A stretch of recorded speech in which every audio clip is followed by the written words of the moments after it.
Next, we come to setting the objectives. The aims and objectives of a program should be specified very clearly. As a creator, you should be very clear with the kind of information you are providing to your audience. Setting your goals and objectives right and following them makes the audience receive the intended information. Objectives are measurable goals. They keep the producer. Objectives are measurable goals. They help the producer assess whether the audience has received the information correctly or not. If we take the example of this tutorial, where the producer intends to make the audience understand the planning of a media project, following can be the objectives. After watching this video for the first time, 65% of its audience would be able to, number 1, identify the 3 categories of a production process. Number 2, understand the production and pre-production process. And number 3, recall at least 7 subcategories of the production process. Next, we come to selecting your target audience. Audience constitute the individuals that shall be viewing your program. They are also the ones that decide the fate of the product. They can either make or mar your reputation. In order to know your audience better, you should always try to answer the following questions. Number 1, for whom are you making the program? Once you have produced your program and distributed it on larger platforms like the web or television, almost anyone can view it.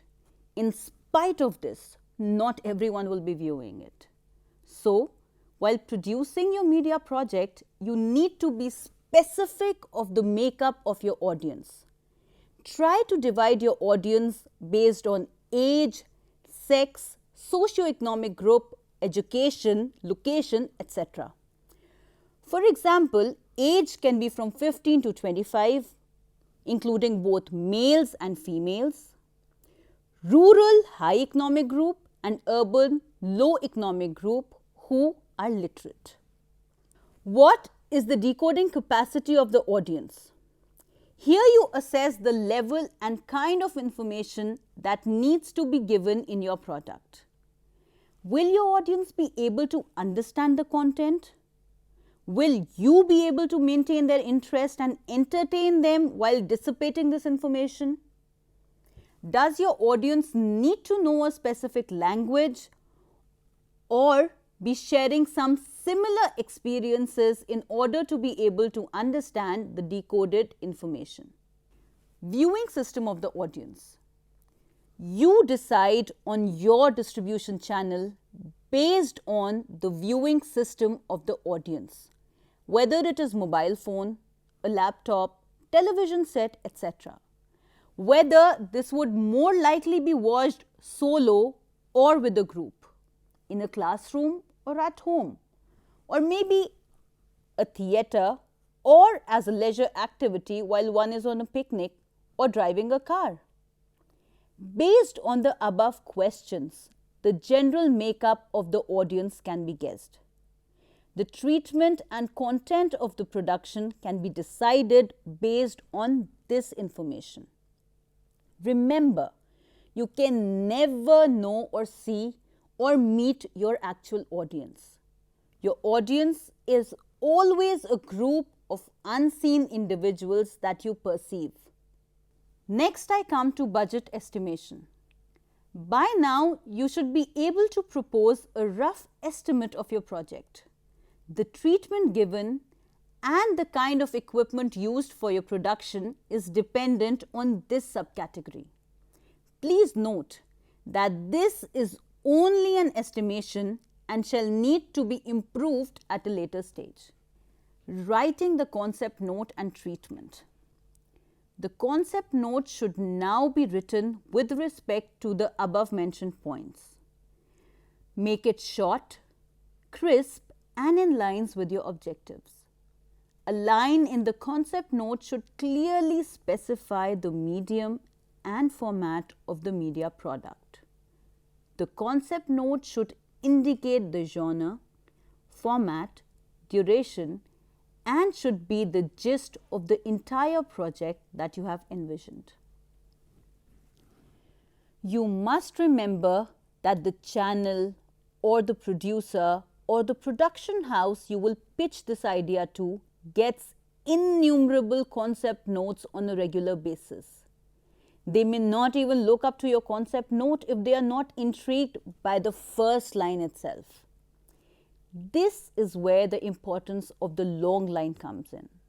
Log line is a description of your entire project in a single or a maximum of 2 short sentences. Choose your words carefully.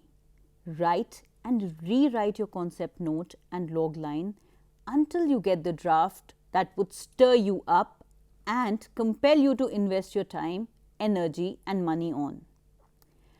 Unlike the concept note and log line, the treatment needs to be detailed. It should give an idea of how your product shall look on completion. It should have the capacity to activate the 5 senses. It should enable the reader to identify the mood and tone set by you. The same situation can be treated differently based on what you intend to show and how. Again, writing and rewriting and rewriting until you get the best draft is the key to a good treatment. Remember that the reader here is not your target audience, but the funding agency or the main crew members like the cinematographer, producer, editor, or the actors, etc. you wish to have in your team. A more detailed camera treatment is done at a later stage after the script is finalized. Assigning roles to production crew. As soon as your concept gets approved, you start assigning roles to your production crew. This is a time-taking and cumbersome task. This is the team that is going to be there for the rest of the production and you don't want to make any mistakes while choosing it. Production meeting with the crew. Once your production crew is finalized, you must schedule a production meeting at the earliest.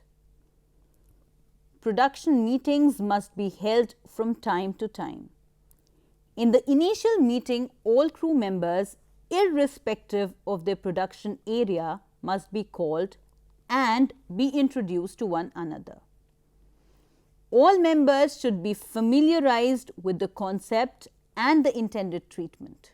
Suggestions must be invited from all the teams. These teams shall be working parallel throughout the production process. Subsequent meetings after the first production meeting will mostly be with specific production teams. It is generally not possible and not required to schedule many production meetings with the entire crew.